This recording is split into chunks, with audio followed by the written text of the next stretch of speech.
పిబంతి యే భాగవతాత్మనః సతాం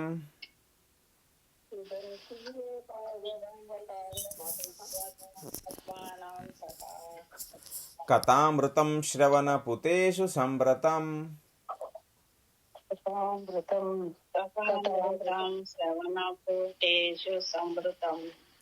పునంతి తే విషయ విదూషితాశయం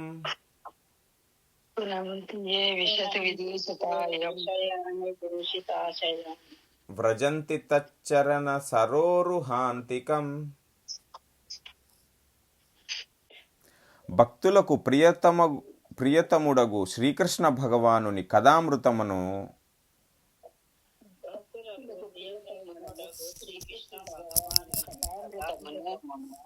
శ్రవణమును ద్వారా పానము చేయువారు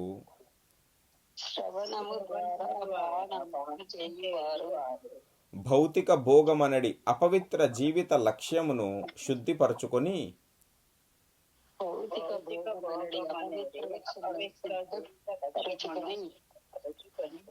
ఆ దేవదేవుని పాద పద్మముల చెంతకే తిరిగి చేరుదురు. శ్రీమద్ భాగవతము చదివితే ఏమొస్తుంది అనే దాని గురించి చెప్తున్నారు. ముఖ్యంగా పిబంతి యే భాగవత ఆత్మనః సతాం. పిబంతి అంటే ఏంది? త్రాగడము. పిబంతి ఎవరు త్రాగుదురో వారికి అంటే ఎటువంటి యొక్క పరిస్థితి ఏర్పడుతుంది శ్రీమద్భాగవతం వినినటువంటి ఒక వాళ్ళకి అంటే భక్తులకు ప్రియతమగు శ్రీకృష్ణ భగవానుని కథామృతను శ్రవణమును ద్వారా పానమును చేయువారు భౌతిక భోగముననడి అపవిత్ర జీవిత లక్ష్యమును శుద్ధపరచుకున్నది. ఇప్పుడు మనం ఎందుకు బాధపడుతున్నామయ్యా అంటే ఈ భౌతిక భోగాల వల్లనే. ఆ దేవదేవుని పాద పద్మముల చెంతకే తిరిగి చేరుదుగురు.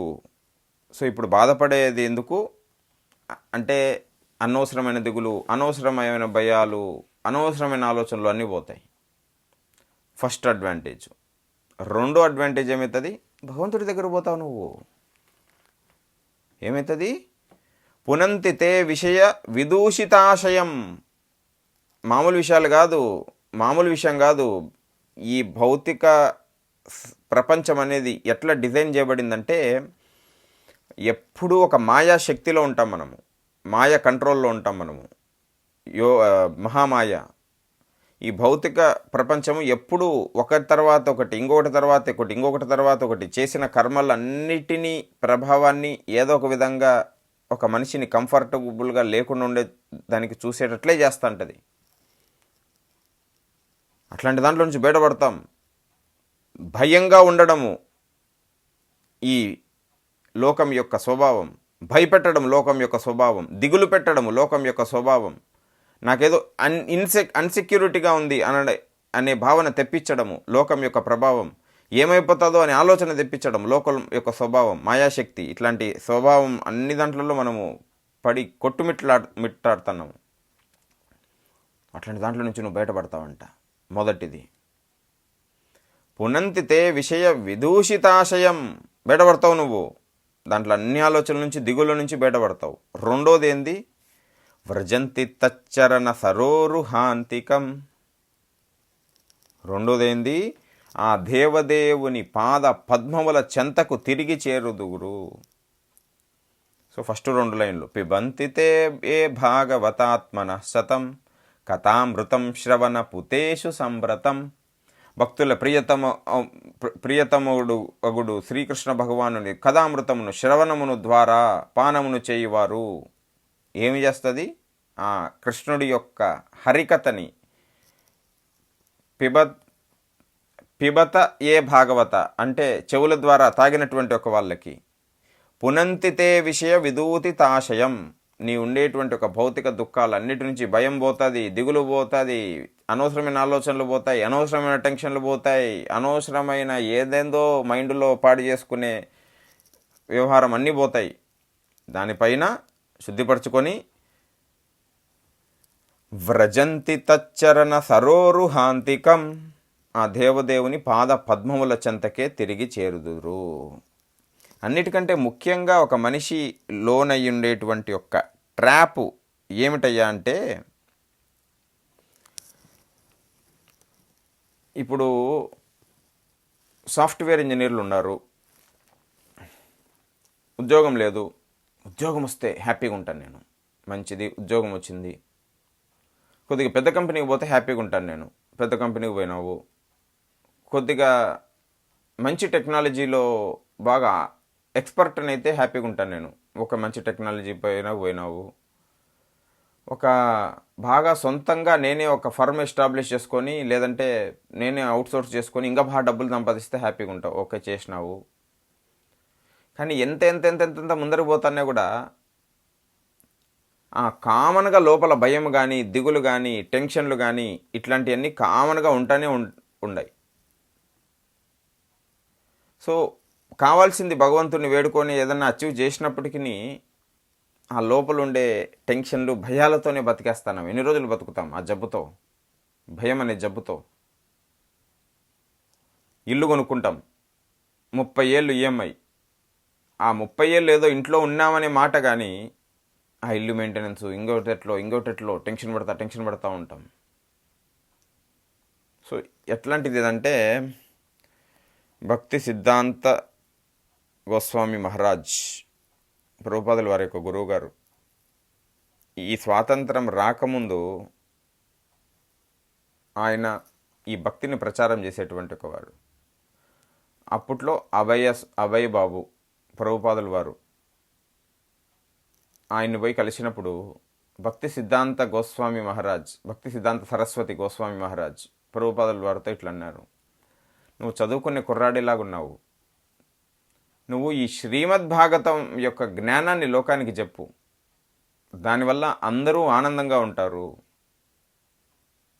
లోకంలో జనాలు ఆనందంగా లేరు, అనవసరమైన యొక్క సమస్యలతో ఆలోచనతో కొట్టుమిట్టాడుతున్నారు, వాళ్ళకి శ్రీమద్ భాగవతం యొక్క జ్ఞానాన్ని చెప్పవయ్యా అంటే ప్రభుపాదుల వారు ఉండి మనకు అనిపించిన ఆలోచనే ఆయనకు అనిపించింది.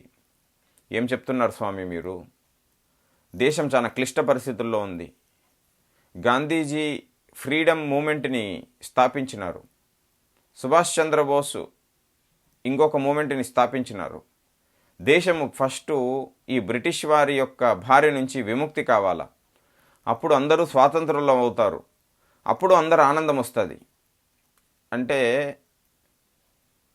అవన్నీ నడిచేది నడుస్తుంటేవయ్యా. కానీ నీకు ఏమి వచ్చినా, స్వాతంత్రం వచ్చినా రాకున్నా, ఇంకోటేదో వచ్చినా రాకున్నా అసలైన ప్రశాంతత అనేది ఉండదు. నువ్వు ఈ శ్రీమద్ భాగవతం యొక్క జ్ఞానాన్ని లోకానికి చాటి చెప్పు, దానివల్ల అందరూ ఆనందంగా ఉంటారు అని భక్తి సిద్ధాంత సరస్వతి గోస్వామి మహారాజ్ ప్రభుపాదుల వారికి ఇచ్చిన ఇన్స్ట్రక్షన్. ఆ ఇన్స్ట్రక్షన్తోనే ఒక పెద్ద ఆయన ప్రభుపాదుల వారు ఆ శ్రీమద్ భాగవతాన్ని క్యారీ చేసి అమెరికాలో బోస్టన్ నగరంలో అడుగుపెట్టి ప్రపంచం యొక్క రూపురేఖలు మార్చేసినాడు. కలియుగంలో కూడా ఇంటింటా వైకుంఠాన్ని చేర్చినాడు. కలియుగంలో కూడా నేను ఆనందంగా ఉండగలుగుతాననేటువంటి ఒక భావనని తెచ్చినాడు. ఎటువంటిది మనం చేసేటువంటి ఒక ప్లానింగ్ అంటే, అప్పట్లో ఒక ఇంగ్లాండ్ అంటే బ్రిటిష్ వారు ఉండేటువంటి ఒక దేశము ఇంగ్లాండ్, కొద్దిగా వాళ్ళు మేము అడ్వాన్స్డ్ అని చెప్పి ఏదో చెప్పుకునేవాళ్ళు. వాళ్ళు ఈ గూడ్స్ ఏదైనా క్యారీ చేసేదానికి అప్పట్లో చాలా ఇంటెలిజెంట్గా ఒక గుర్రపు బండిని తయారు చేసినారు ఆ కాలంలో. ఆ గుర్రపు బండితో వెనకాల కూర్చోబెట్టి తీసుకుపోయేవాళ్ళు, మనుషుల్ని క్యారీ చేసేవాళ్ళు, గూడ్స్ని క్యారీ చేసేవాళ్ళు. మేము అందరిలో కంటే కొద్దిగా అడ్వాన్స్డ్గా మేము ఒక వెహికల్ని రెడీ చేసినాము, మేము అడ్వాన్స్డ్, దీనివల్ల ప్రజలు ఇబ్బందులు అన్నీ తీరిపోతాయి అని చెప్పి అనుకున్నాడు. సో గుర్రబండ్లను తయారు చేసినాడు. ఆ గుర్రాలు రోడ్లపైన పోతుంటే అది ఎక్కడంటే అక్కడ పేడేస్తుంది, అట్లే రోడ్లపైన పోతుంటే ఎక్కడంటే అక్కడ పేడేస్తుంది. ఒక గుర్రబండే 100 కొద్దీ 1000 కొద్దీ గుర్రబండ్లు. ఇంగ్లాండ్లో మామూలుగానే కొద్దిగా వర్షాలు ఎక్కువ. ఈ వర్షాకాలంలో ఈ గుర్రబండ్లు పేడ అంతా వేస్తా పోతుంటే ఆ వర్షము ఆ పేడతో కలుస్తుంటే ఆ రోడ్లని బుడదయ్యి పారేటివి. వాళ్ళు ఆ రోజు ఏర్పడేటువంటి ఒక బుడదని అనాలిసిస్ చేసి ఇదే ప్రక్రియ కొనసాగితే కొన్ని నెలల్లో దగ్గర దగ్గర 5-6 మీటర్లు బుడద అనేది చేరుకుంటుంది. అంటే ఇప్పుడు ఒక ఎడారిలో ఇసుక ఎట్లుంటుందో ఆ బ్రిటిష్ మొత్తము ఆ పేడమయం అవుతుంది. మళ్ళీ ఏం చేయాలా? దాంట్లో కోసం మళ్ళీ ఇప్పుడు సపరేట్ రోడ్లు వేయాలన్నా? ఆ రోడ్లు వేసినా కూడా పోను ఆ పేడతోనే నిండిపోతుంది కదా. ఎట్లా చేయాలా, ఏం చేయాలా అని ఆలోచించేటప్పుడు హెనరీ ఫోర్డ్ అనే ఒక వ్యక్తి గుర్రాలు అవసరం లేదు, నేను ఒక మోటార్ కార్ని తయారు చేసినాను, ఆ మోటార్ కార్తో ఈ గూడ్స్ని అన్నిటినీ ముందరికి తీసుకోవచ్చు అని ఒక ప్రస్తావన తెచ్చి సక్సెస్ఫుల్ అని అనుకున్నారు. కొన్ని రోజుల తర్వాత, కొన్ని ఏళ్ళ తర్వాత, అందుకే ఒక మోటార్ కార్ స్పీడ్ని హార్స్ పవర్ అంటారు, హార్స్తో తీసుకుపోయే దాన్ని రీప్లేస్ చేసి ఒక మోటార్ కార్ని తెచ్చినారు కాబట్టి. సో ఆ మోటార్ కారు కొన్ని ఏళ్ళ తర్వాత విపరీతంగా కార్బన్ ఎమిషన్ చేస్తుంది, విపరీతంగా కార్బన్ని రిలీజ్ చేస్తుంది. ఈ ప్రకృతికి అంతా హానికరము. దాని కొద్దీ ఇంకోటి ఏదో వేరే వేరే వేరే బిఎంఐతో వేరే టెక్నాలజీతో పొల్యూషన్ లేకుండా ఏదేదేదో ట్రై చేస్తూ వచ్చినారు. ఇప్పుడు ఏళ్ళ కొరబడి ట్రై చేసి ఇప్పుడు కన్క్లూడ్ చేసింది ఏందయ్యా అంటే, నువ్వు ఎంత ట్రై చేసినా కూడా ఆ డీజిల్ పెట్రోల్ చేసే వెహికల్స్లో నువ్వు అంతగానో పొల్యూషన్ కంట్రోల్ చేయలేవు, నువ్వు ఎలక్ట్రిక్ వెహికల్ తేవాలా అన్నారు.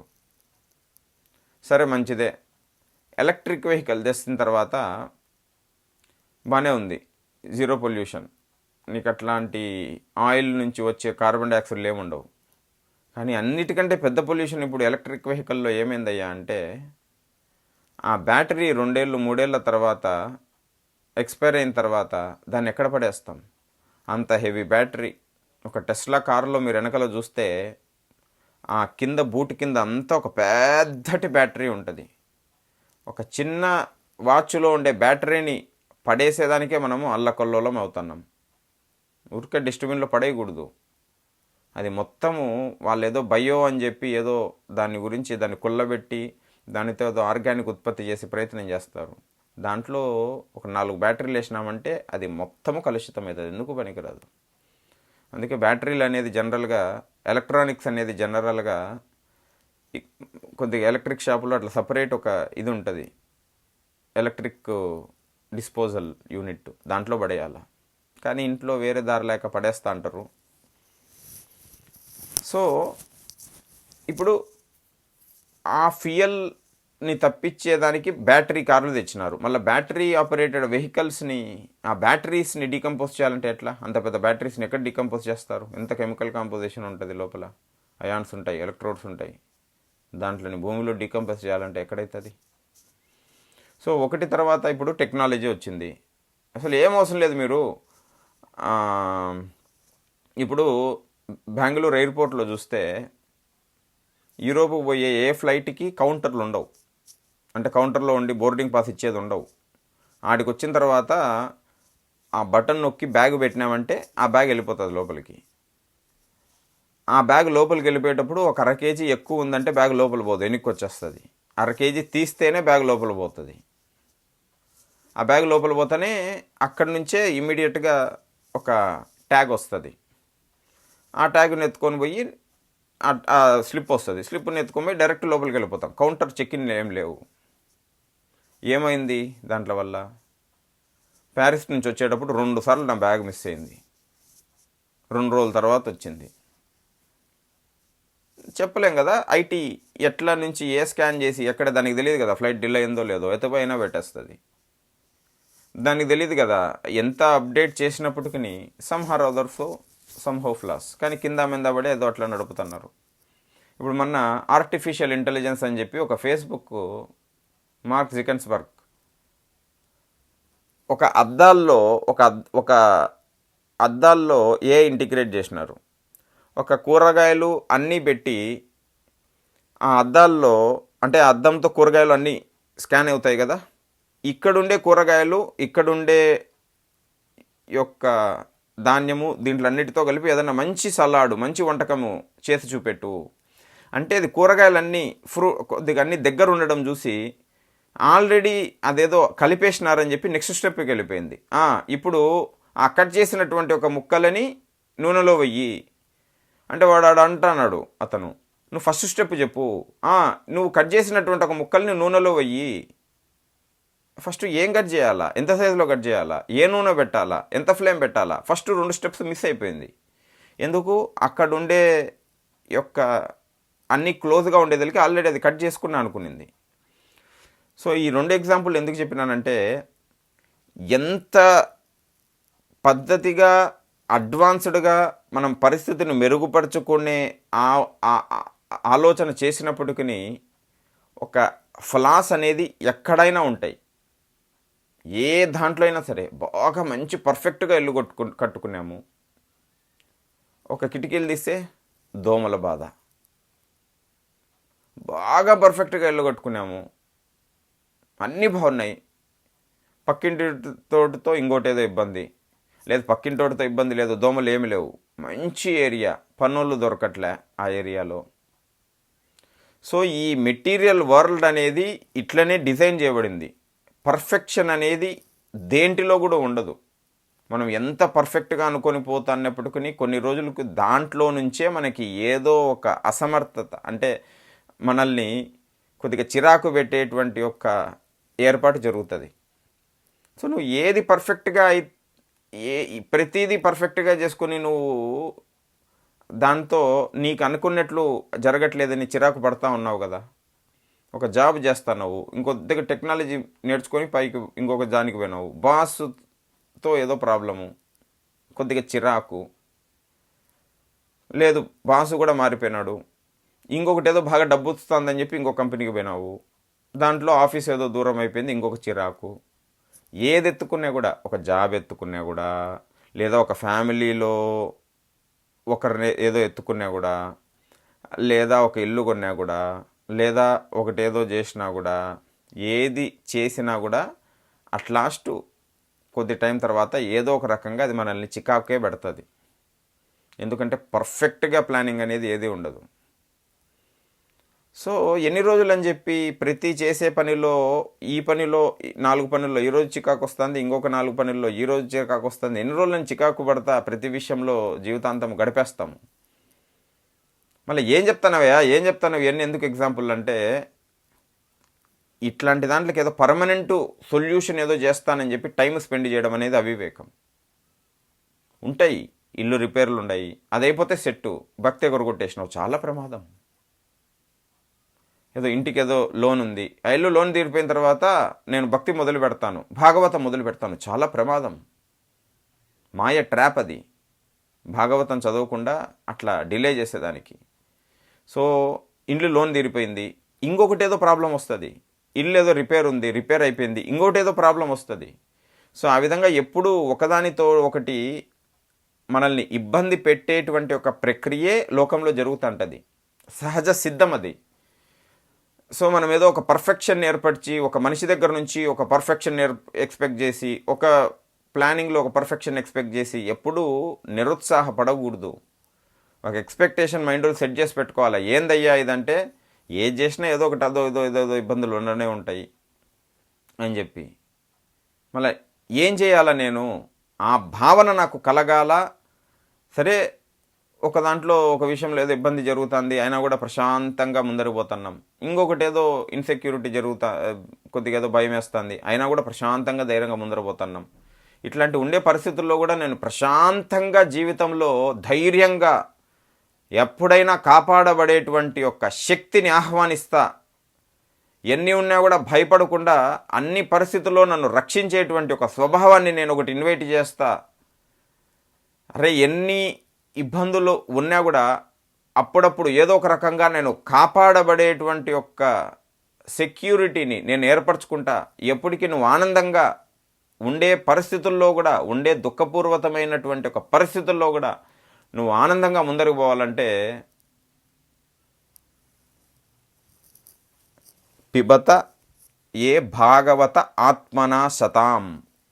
ఈ హరికథని చెవుల ద్వారా బాగా తాగాల. ఈ హరికథని చెవుల ద్వారా బాగా తాగే కొద్దీ పరిస్థితులు మెరుగుపడతాయని నేను ఎక్కడా చెప్పట్లే. ఇప్పుడు చూస్తే నువ్వు అనుకునేది అన్నీ కూడా నువ్వు నెరవేరుస్తావు అని చెప్పట్లే. మన ఎగ్జామ్ రాసి వచ్చిన 1 మార్కుతో ఫెయిల్ అయినా నేను, మళ్ళీ పాస్ కావాలి కదా, భాగవతం చదువుకుంటున్నాం కదా, అరే చదివి రాస్తే పాస్ అవుతారు. ఆడాడో బయట తిరిగి వచ్చినా 1 మార్కుతో పోయింది ఎగ్జాము.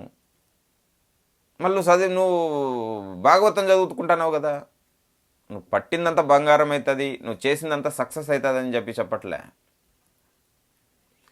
కానీ ఇప్పుడు ఒక ఎగ్జామ్ ఫెయిల్ అయినా ఎగిరిపోలే నేను, బాబా ఏమైంది ఇది మళ్ళీ చదవాలన్నా, ఎగిరిపోలేదు నేను.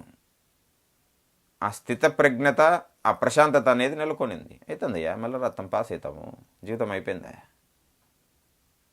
సో ఇట్లాంటి యొక్క పరిస్థితులను మెరుగుపరుస్తాయనో, లేకపోతే నువ్వు పట్టిందంత బంగారం అయిపోతుందనో, ఇంకా రేపటి నుంచి నీకు పూర్తి లాభమో ఇట్లాంటి విషయాలు చెప్పట్లే.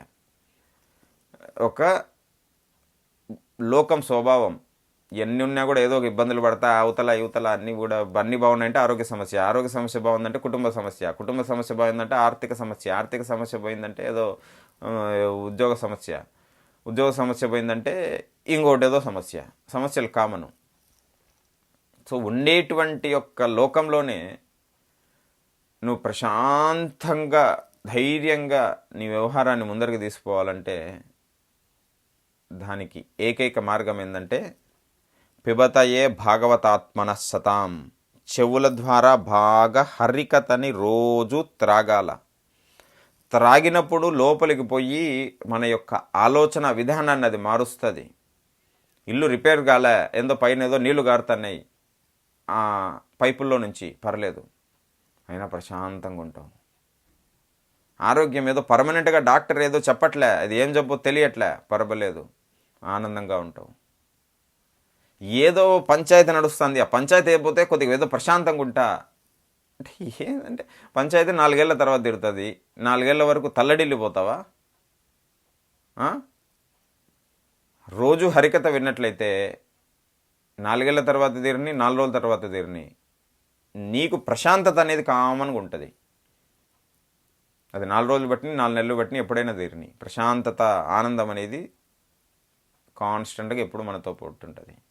ఏంటయ్యా దాన్ని ఆ యొక్క అనుభూతి పొంది ఇక్కడ కూడా మనం ఆనందంగా ఉండాలంటే ఎంత పెద్ద, ఎందుకంటే అందరికీ భయాలు ఉంటాయి. అర్రే కెరీర్ ఏమవుతుందేమో, వీసా ఏమవుతుందేమో, దాని తర్వాత జాబ్ ఏమవుతుందేమో, తిన్నీకి ఏమవుతుందేమో, అందరినీ, ఎందుకంటే ఈ విషయంలో అందరినీ రెడీ చేయాలి. ఇప్పుడు పిల్లవాళ్ళు ఏదో వేరే దేశంలో ఉన్నారు, నాకు మొత్తం నెట్వర్క్ ఉందాడ, ఫోన్ చేస్తానే ఎవరైనా పోతారు, ఇంటికి పోతారు, హెల్ప్ చేస్తారు. సరే పిల్లవాడు ఫోన్ చేసినాడు ఇంటికి పోయి హెల్ప్ చేయమని, ఎవరు పోలే, ఆ పిల్లవాడు చాలా డిస్కరేజ్ అయిపోతాడు, చాలా డిమోటివేట్ అవుతాడు. అదే ఈ జ్ఞానాన్ని చెప్పినాము, ఇదోయ్యా పెద్దోళ్ళకి మనకు ఉండేది ఉంది, లేనిది లేదు, అవసరమైతే వచ్చేవాడు వస్తాడు, రానివాడు రాడు, మన అవసరాల్ని మనమే ఏదో కింద మందబడి తీర్చుకోవాలా. ఆ క్రమంలో పిల్లవాళ్ళు ఇంటి దగ్గర లేరు కాబట్టి కొద్దిగా ఇబ్బందులు పడితే పడచ్చు.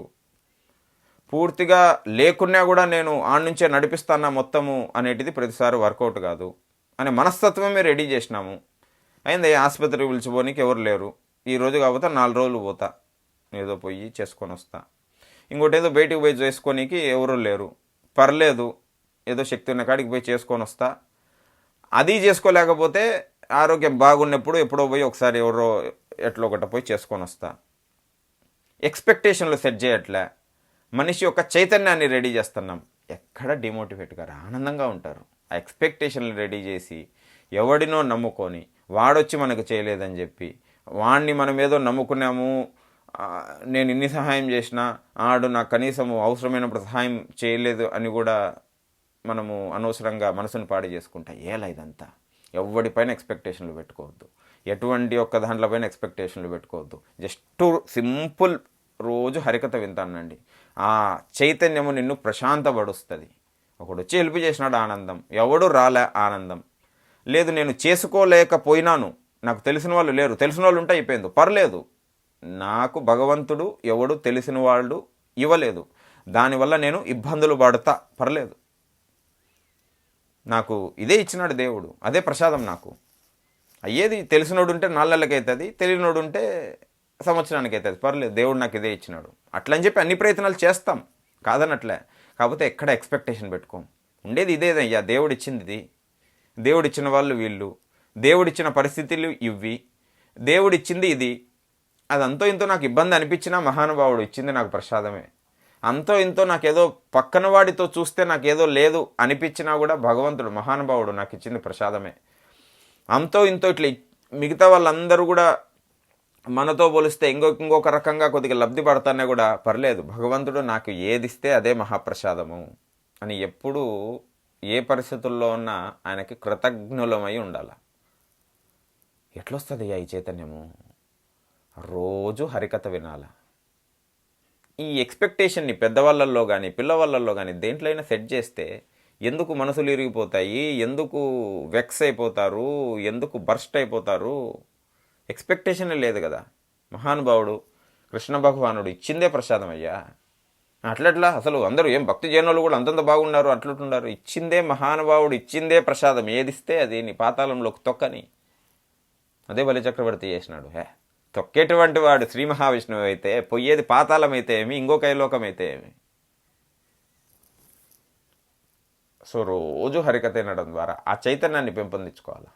భాగవతం చదువుతాననే నా పనులు కావట్లేదే, భాగవతం చదువుతాననే నాకు ఇంకోటేదో అవ్వట్లేదే. కాదు, భాగవతం చదువుతున్నావు కదా, అన్ని దాంట్లలో కూడా నువ్వు మహానుభావుడు ఒక్కటే ఆలోచన. మహానుభావుడు ఇచ్చిన పరిస్థితులు, ఇచ్చిన కుటుంబము, ఇచ్చినటువంటి ఒక కష్టాలో నష్టాలో అవన్నీ నాకు అనవసరం, ఇచ్చిన పరిస్థితులు అన్నీ కూడా ఆయన మహాప్రసాదం అని ఎప్పుడూ ఆయన గ్లోరిఫై చేసుకుంటా ముందరు పోవాలి. ఇప్పుడు ప్రకృతి వనరులపై ఆధిపత్యము చెలాయించుటయనడి అపవిత్ర జీవన లక్ష్యమును మానవ సమాజ క్లేశములకు కారణమై ఉన్నది. అంటే ఏంది? నేను పోయినానంటే ఒక 100 మంది డాక్టర్లు, ఒక 100 మంది పేషెంట్లు ఉన్నా నన్ను డైరెక్ట్గా తీసిపోతాడు డాక్టర్ దగ్గరికి. పలుకుబడి సంపాదించుకోవడాని కోసము, డైరెక్ట్గా పంపించే డాక్టర్తో నువ్వు రిలేషన్షిప్ పెట్టుకోవడం కోసము నానాకం యాతనలు పడాలా, నానాకం టెన్షన్లు. 4 సార్లు పంపించినాడు, ఒక్కసారి పంపిలా లోపలికి, విరుచుకుపడిపోతాం. ఈయనకి ఆడుండేవాడికి ఎక్కిపోయిందిలే, ఎందుకు ఎక్స్పెక్టేషన్లే పెట్టుకోవద్దు. ఒకవేళ అనుకోకుండా భగవంతుడి పుణ్యాన తెలిసిన వాళ్ళు ఉన్నారు, డైరెక్ట్ పంపించినాడు, సంతోషం. తెలియనోడు లేడు, వెయిట్ చేసుకొని రావాలి, అంతే, చేసేదేం లేదు. భగవంతుడు ఇచ్చింది ప్రసాదం, అంతే. ఆధిపత్యాన్ని చెలాయించాలని ఒక ఎక్స్పెక్టేషన్ని చేసుకొని ఏం ఎక్స్పెక్టేషన్లు పెట్టుకోవద్దు. ప్రతిరోజు భగవంతుడికి ఉండే పరిస్థితుల్లో కృతజ్ఞులమై ఉండాలా. అది ఏం కావాలి, అదే సెల్ఫ్ సాటిస్ఫాక్షన్. ఏదో వస్తే నేను కృతజ్ఞుడు అయి ఉంటాను కాదు, ఫెయిల్ అయినప్పుడు కూడా కృతజ్ఞుడు కావాలా, ఇబ్బందులు పడతాన్నప్పుడు కూడా కృతజ్ఞులం కావాలా. ఆ ఇబ్బందులు పడేటువంటి ఒక స్వభావమే కోల్పోతాం. ఆ కృతజ్ఞతని మనం కలిగి ఉన్నట్లయితే ఆ ఇబ్బంది పడేటువంటి ఒక స్వభావాన్ని మనం ఎదుర్కోము. ఎప్పుడూ ఆనందంగా ఉన్నాయా, భగవంతుడు ఇచ్చినాడు, నా తండ్రి ఏది ఇచ్చినా కూడా అది నా మంచికే అని చెప్పి అన్ని పరిస్థితుల్లో వెల్కమ్ చేస్తాం. సో ప్రకృతి వనరులపై ఆధిపత్యము చెలాయించుటయనడి అపవిత్ర జీవన లక్ష్యము మానవ సమాజ క్లేశములకు కారణమై ఉన్నది. వికాసమనున్నది ప్రకృతి వనరులను ఇంద్రియ భోగార్థమై కొల్లగొట్టుట ఎందు మానవ సమాజము ఎంత అధికముగా నియుక్తమగునో అంత అధికముగా అది మాయా ఎందు బంధితము కాగలదు. ఒక వ్యక్తి బాగా పలుకుబడి సంపాదించుకోవాలనుకున్నాడు, ఏం చేయాలి దానికోసం? అందరినీ పిలిచి భోజనాలు పెట్టాలా, అందరికీ రోజు ఫోన్లు చేస్తుండాలా, అందరూ మంచి చెడ్డలు చూస్తుండాలా, అందరి కోసము పోయి గంట సేపు ఆడ అనవసరమైన విషయాల్లో వాళ్ళతో పాటు కూర్చొని చిట్ చాట్ చేసి రావాలా. ఎంత టైం వేస్ట్. కూర్చొని భాగవతం చదువుకో. ఆ టైంలో ఏదో అట్లా బయటికి పోయినప్పుడు టైం వేస్ట్ కాకుండా పలకరించిరా. ఉండేవాడు ఉంటాడు, మనవాడు ఉంటాడు, అంటే మనకే రాసి పెట్టింటే ఆ వ్యక్తితో మంచి రిలేషన్షిప్ వస్తుంది. అవతల వ్యక్తి దుర్మార్గుడు అయితే నువ్వు ఎంత ప్రయత్నించినా కూడా వాడిని హెల్ప్ చేయడు. అనవసరంగా బయట ఇట్లాంటి దాంట్లో చూసి క్యారీగా ఎంత అధికముగా విముక్తి నొందునో అంత అధికముగా అది మాయ ఎందు బంధితము కాగలదు. సో ఇప్పుడు నేను బాగా నెట్వర్క్ పెంచుకోవాలని చెప్పి నేను నలుగురితో పరిచయం ఏర్పరచుకోవాలని చెప్పి రోజు తిరుగుతున్నా, భాగవతం క్లాస్ చెప్పుకుంటాను, ఫోన్లు వస్తుంటాయి, జపం చేసుకుంటా అంట, వాట్సాప్లో మెసేజ్ వస్తుంటాయి, రెస్పాండ్ చేయకపోతే అసలు రెస్పాండ్ కూడా చేయవా అనేంత ఇదిగా నేను ఎక్స్పెక్టేషన్ సెట్ చేసి పెట్టింటా. ఏలా గివ్, ఎప్పుడైనా ఒకటే simple formula, keep Krishna first. భాగవతము భక్త అనేటి దానికి ప్రియారిటీ ఇవ్వండి. ఆ వ్యక్తికి ప్రియారిటీ ఇస్తే ఆ వ్యక్తి, నువ్వు ప్రియారిటీ ఇచ్చే వ్యక్తి అందరి హృదయాల్లో ఉన్నాడు, అందరినీ దగ్గర చేరుస్తాడు. ఆ వ్యక్తిని పక్కన పెట్టి ఇంకొకరికి ప్రియారిటీ ఇచ్చిన వర్కౌట్ కాదు, శ్రమయవహి కేవలం. ఆ విధముగా ప్రపంచ దుఃఖము తగ్గుటకు బదులు తీవ్రతను కాగలదు. ప్రపంచ మానవులకు, విశ్వమందగల ప్రతి లోకమునంది జీవులకు ఆహారముసగా రక్షించుటకు ధాన్యము, పాలు, పండ్లు, కలప, రాయి, చక్కెర, పట్టు, రత్నములు, పత్తి, లవణము, జలము, కాయగూరలు వంటి మానవ అవసరములు పుష్కలముగా భగవానునిచే ఒసగబడినవి. యాక్చువల్గా అందరికీ కావాల్సినటువంటి యొక్క ఏర్పాట్లు భగవంతుడు చేసి ఉన్నాడు. నేను పౌష్టిక ఆహారాన్ని తినాలనుకుంటే అన్నీ కొనుక్కొని తినగలిగిన సామర్థ్యము నాకంటే నాకు కాదు, అందరికీ ఇచ్చున్నాడు. కానీ మనము టెన్షన్లన్నీ తెచ్చుకొని బీపీని పెంచుకున్నాము, టెన్షన్లని పెట్టుకొని షుగర్లను పెంచుకున్నాము, అనవసరమైన ఆలోచనలన్నింటినీ పెట్టేసుకునేసి ఆ పొద్దున్నే లేటుగా ఏదో తిని పడుకొని లేటుగా లేచి పొద్దున్న టిఫిన్ తినే యొక్క భాగ్యం కూడా లేకుండా పరిగెడతా పోయి దేవుడు ఏం చేసినాడయ్యా?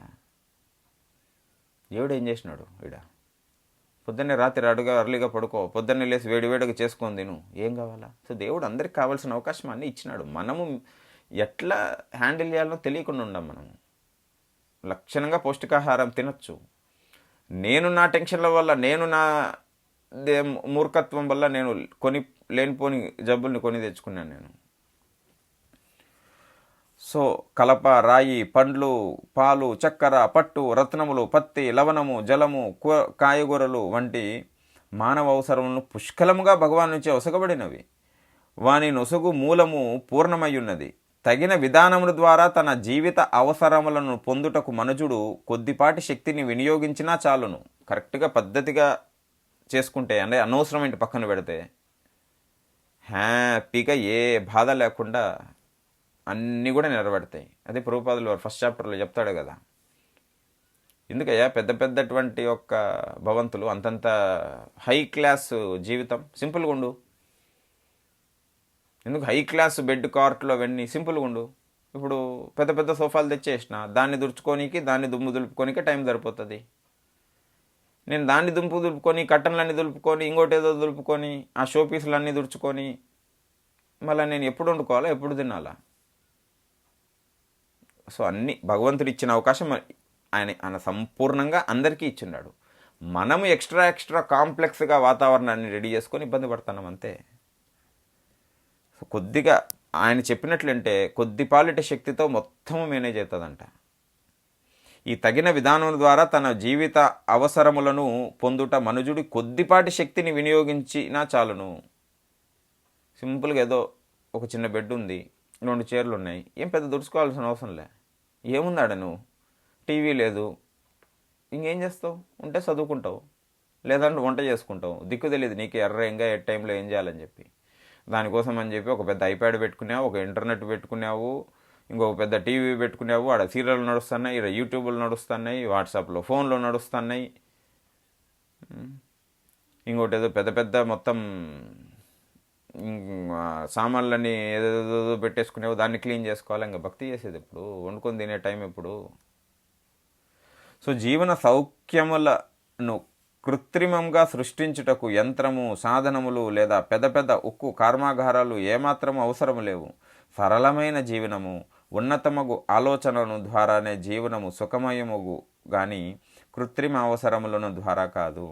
కనుకనే మానవ సమాజమునకు అత్యున్నత పూర్ణ చింతనను సుఖదేవ గోస్వామి ఇచ్చట ఉపదేశించిరి. ఏంటి అన్నిటి సరైనయ్యా, పరిష్కారం ఏంది? సుఖదేవ గోస్వామి చెప్పినట్టు ఏం రాసినాడు సుఖదేవ గోస్వామి అంటే, ఈ అత్యున్నత పూర్ణ చింతనను సుఖదేవ గోస్వామి ఇచ్చట ఉపదేశించిద్దరి. ఏమిటయ్యా ఆయన ఇచ్చినటువంటి ఒక ఉపదేశం అంటే అది ఏ శ్రీమద్భాగవత శ్రవణము, రోజు శ్రీమద్భాగవతాన్ని వినడము. జీవితమునందు పూర్ణ దృష్టి లోపించిన కలియుగ మానవులకు ఈ శ్రీమద్భాగవతము నిజ మార్గమును గాంచుటకు కరదీపిక అయ్యున్నది. జస్ట్ ఆ హరికథ వింటంటే చాలా, రోజు వింటంటే చాలు. ఈ శ్రీమద్భాగవతము నిజ మార్గమును గాంచుటకు కరదీపిక అయ్యున్నది. శ్రీలా జీవ గోస్వామి ఈ శ్లోకమునందలు కథామృతము అనడి పదముపై వ్యాఖ్యానించుచుండును.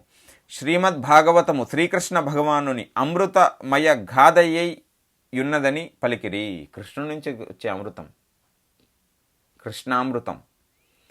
తగినంతగా శ్రీమద్భాగవతమును శ్రవణమును చేయుట ద్వారా అపవిత్ర జీవన లక్ష్యము అంటే భౌతిక పదార్థములపై ఆధిపత్యమును చేయించుట అనేది శమించి ప్రపంచమునందలి జనసామాన్యము జ్ఞానానందములకు కూడిన శాంతిమయ జీవనమును కొనసాగించగలరు. లోపల చైతన్యాన్ని తెస్తుంది. అందరూ అంతా ప్రశాంతంగా ఉంటారు. లోకమంతా ప్రశాంతత ఏర్పడుతుంది.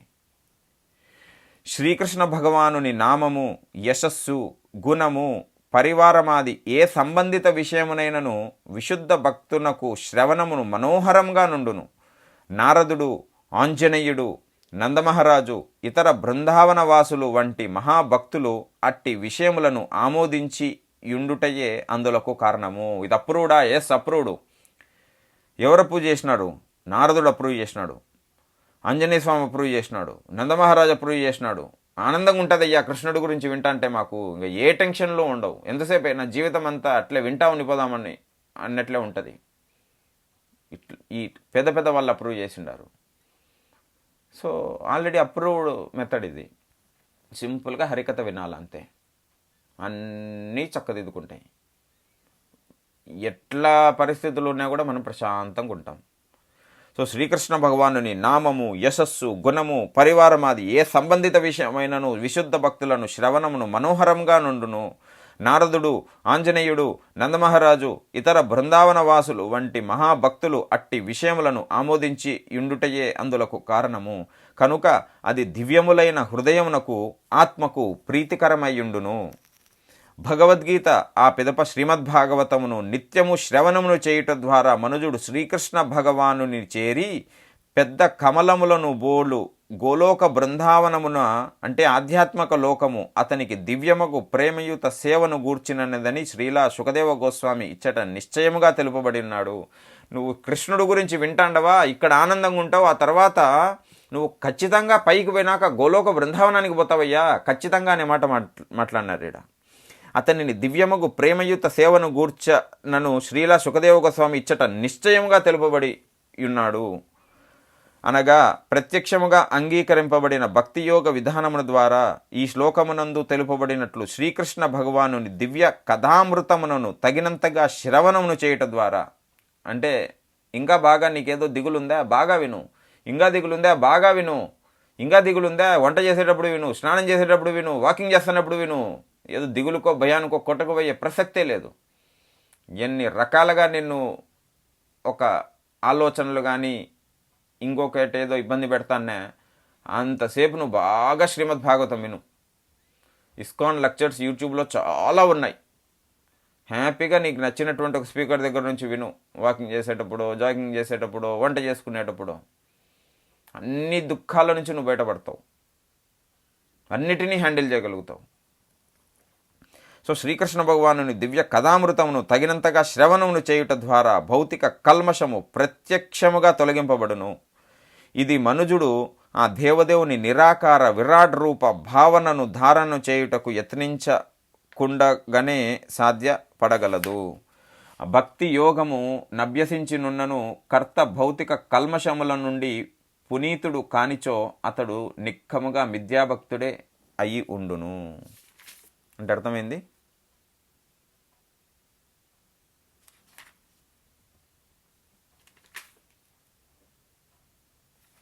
అంటే ఇది చేసే కొద్దీ ఆటోమేటిక్గా మిగతా అనవసరమైన నువ్వే వదిలిపెట్టేస్తావు.